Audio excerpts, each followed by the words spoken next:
Hey there, Marina here.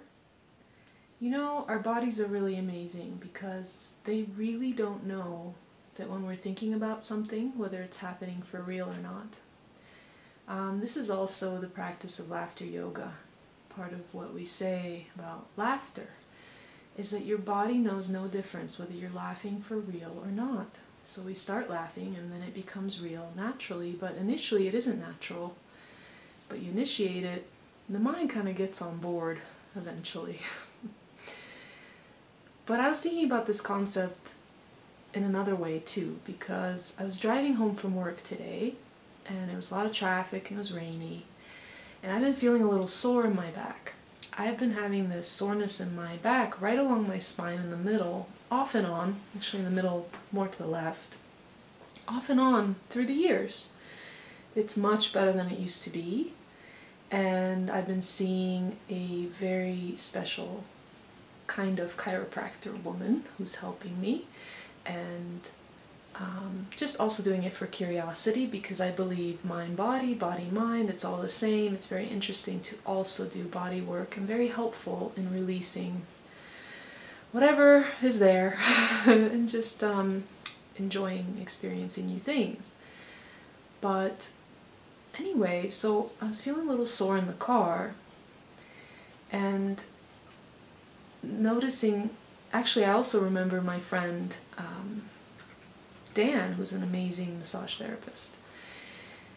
And anytime I've had Dan work on me, or last time my friend Krista, this lady, I mean, the moment that they would work on me, I would have a huge amount of emotional release. Actually, it wasn't even emotional. Didn't feel like it had any thought behind it. It was just like they pushed a button and I started to well up in tears, and it felt like a really good body release.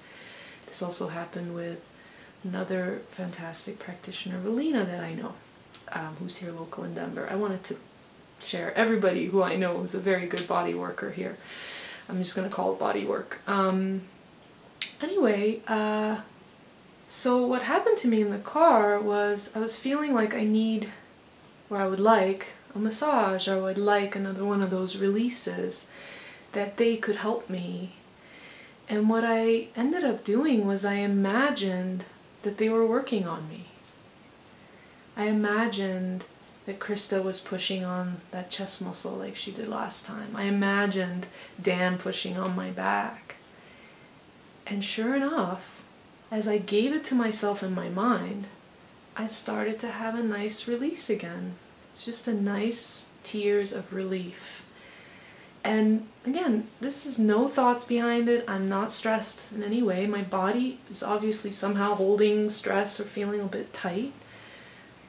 But I just wanted to share that because what if, when we're looking for help, why don't we just give it to ourselves that in the moment? So often we'll say, "Ooh, I know, this person can help me. This person's really going to help me get through a block," or this person's going to make me feel better, this person's going to make me feel stronger.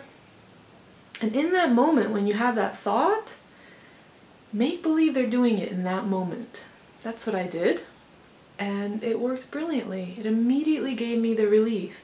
Now I still have a bit, but I'm not saying it's all gone. I'm just saying it definitely worked to tap into that feeling of helping myself and loving myself in the moment, versus waiting for an appointment and, you know, I'm still going to go get a massage because it feels really good.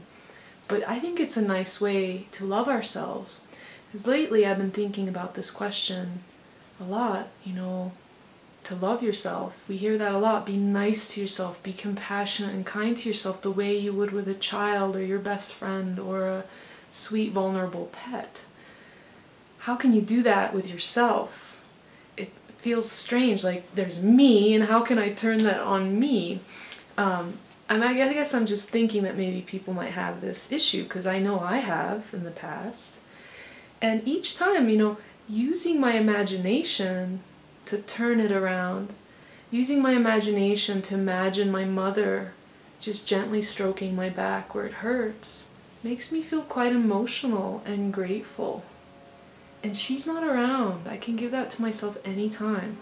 And we already use our imaginations in a negative way all the time, you know, thinking someone's going to say something if we do something wrong at work or whatever. You can use the same imagination, calling on that person, kind of channeling them in. Not really channeling, you just think about them. Think about that loving friend who you wish would call you, and just let yourself imagine they're calling you excited and happy. And immediately, if I just think of that, my dear friend, Suzanne calling me, makes me happy. And she doesn't even have to call me, so it's like I'm not dependent on her calling me, but I can use my mind to do it and give that to myself right now. Anyway, just wanted to share that. Have a beautiful evening. Bye!